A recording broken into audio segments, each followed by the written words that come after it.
Bharatiya Janata party वाले मेरे को खूब गालियां देते रहते हैं। मेरे उनसे निवेदन है कि गालियां को तो देते रहो, मुझे कोई दिक्कत नहीं, आप खूब गालियां दो, बस इसका जवाब दे दो कि जाट समाज का जो दिल्ली की ओबीसी लिस्ट में है उसको केंद्र की ओबीसी लिस्ट में कब डालोगे। प्रधानमंत्री जी इस चुनाव के दौरान समय समय पे दिल्ली आएंगे, दिल्ली आके वो भाषण देंगे।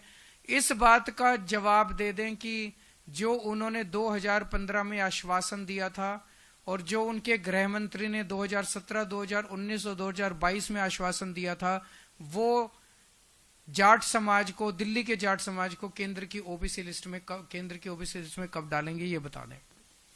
दूसरा, आज हम इलेक्शन कमीशन जा रहे हैं। हम लोग 3 बजे इलेक्शन कमीशन जाएंगे।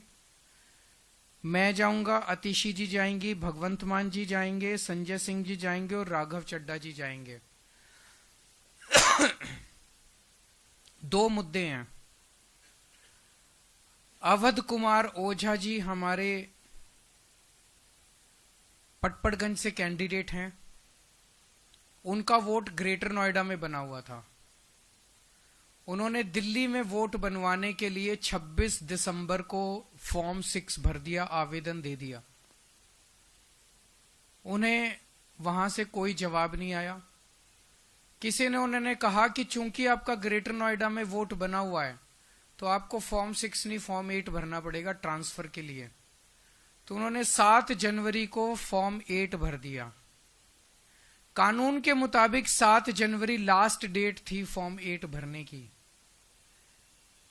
इलेक्शन कमीशन के मैनुअल ये कहते हैं कि आखिरी डेट ऑफ नॉमिनेशन से 10 दिन पहले तक फॉर्म 6, फॉर्म 8, फॉर्म 7 भरे जा सकते हैं। 17 जनवरी लास्ट डेट है तो 10 दिन पहले मतलब 7 जनवरी लास्ट डेट थी। उन्होंने लास्ट डेट को फॉर्म 8 अपना भर दिया कि मेरा ग्रेटर नोएडा से दिल्ली वोट शिफ्ट करवा दिया जाए। दिल्ली के चुनाव आयोग सीईओ, इलेक्टोरल ऑफिसर जो है दिल्ली की, उन्होंने एक ऑर्डर निकाला जिसमें उन्होंने लिखा कि 7 जनवरी लास्ट डेट है। मिस्टीरियसली एक दिन बाद दोबारा ऑर्डर निकाला और उसमें कह दिया 6 जनवरी लास्ट डेट है। यह दूसरा ऑर्डर क्यों निकाला गया? ये कानून के खिलाफ है, इलेक्शन कमीशन की गाइडलाइंस के खिलाफ है, इलेक्शन कमीशन के मैनुअल के खिलाफ है।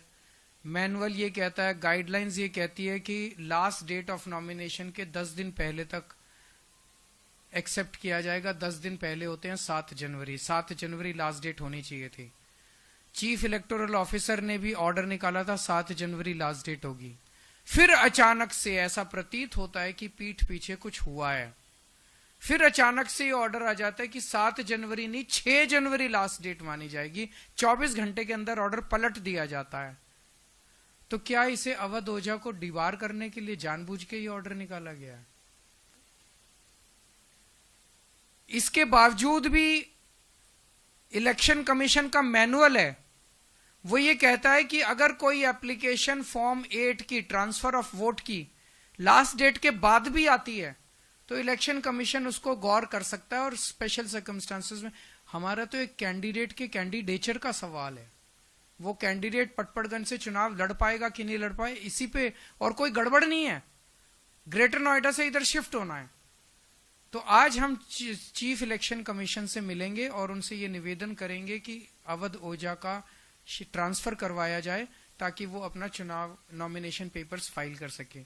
और दोबारा दूसरी मुद्दा है जो अभी 2-3 दिन पहले संजय सिंह जी ने उठाया था कि नई दिल्ली विधानसभा के अंदर भारतीय जनता पार्टी के कई सारे, परवेश वर्मा जी, कमल संदेश जी, सीपी जोशी जी, कमलेश पासवान जी,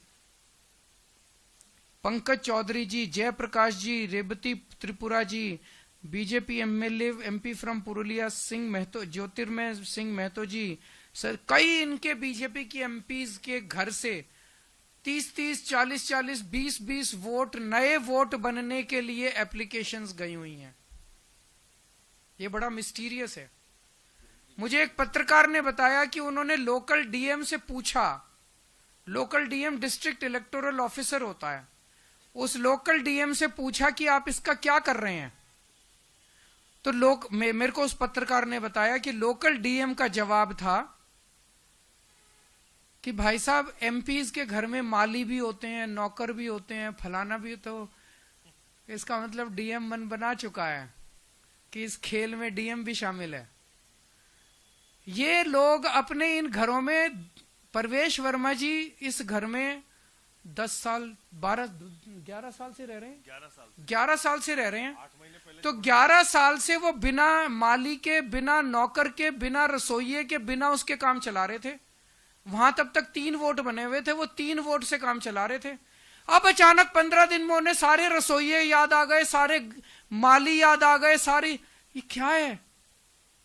इलेक्शन कमीशन भी मिला हुआ है, बीजेपी भी मिली हुई है, सांसदों के घरों से 30-30, 40-40 वोट अगर 10 दिन 15 दिन पहले बनने चालू हो जाएंगे, और डीएम, लोकल डीएम जो है पत्रकारों को उसकी जस्टिफिकेशन देगा, तो चुनाव की प्रक्रिया में सैंक्टिटी कहां बच गई? फिर चुनाव करा क्यों रहे हो? डिक्लेयर कर दो इनको, बीजेपी वालों को, कि बीजेपी जीत गई, बस अब इस देश के अंदर तानाशाही होगी। ये होने नहीं देंगे हम किसी हालत में। तुम हरियाणा, महाराष्ट्र जैसे मर्जी जीते होगे, दिल्ली की जनता ये एक्सेप्ट नहीं करेगी। ये फर्जीवाड़ा जो चल रहा है बीजेपी का, ये बीजेपी का जो धांधली चल रही है, इसका वोट कटवा दिया, उसका वोट जुड़वा दिया, ये दिल्ली के लोग नहीं होने देंगे, किसी हालत में नहीं देंगे। इन दोनों मुद्दों के ऊपर आज हम 3 बजे इलेक्शन कमीशन जाएंगे सब लोग। हमें समय नहीं मिल पाया क्योंकि कल रात को ही हमने रिक्वेस्ट भेजी है। हम इलेक्शन कमीशन के शुक्रगुजार हैं, जब भी हमने टाइम मांगा उन्होंने दिया। तो आज हम 3 बजे जाके वहां वेटिंग एरिया में बैठ जाएंगे, जैसे ही उनको समय होगा वो हमें बुला लेंगे अंदर। और चूंकि मामला बहुत अर्जेंट है, अगर तुरंत अवध ओझा का ट्रांसफर नहीं हुआ तो वो नॉमिनेशन पेपर नहीं भर पाएगा, और अगर तुरंत इसके कार्रवाई नहीं हुई और डीएम, लोकल डीएम मिला हुआ इनके साथ, डीएम ने अगर ये सारे ऐड कर दिए वोट, तो फिर उनको रिजेक्ट कराना मुश्किल हो जाएगा, क्योंकि अब लास्ट डेट खत्म हो चुकी है। तो इन दोनों मुद्दों के ऊपर आज हम उनसे मिलने के लिए जाएंगे। बहुत बहुत शुक्रिया।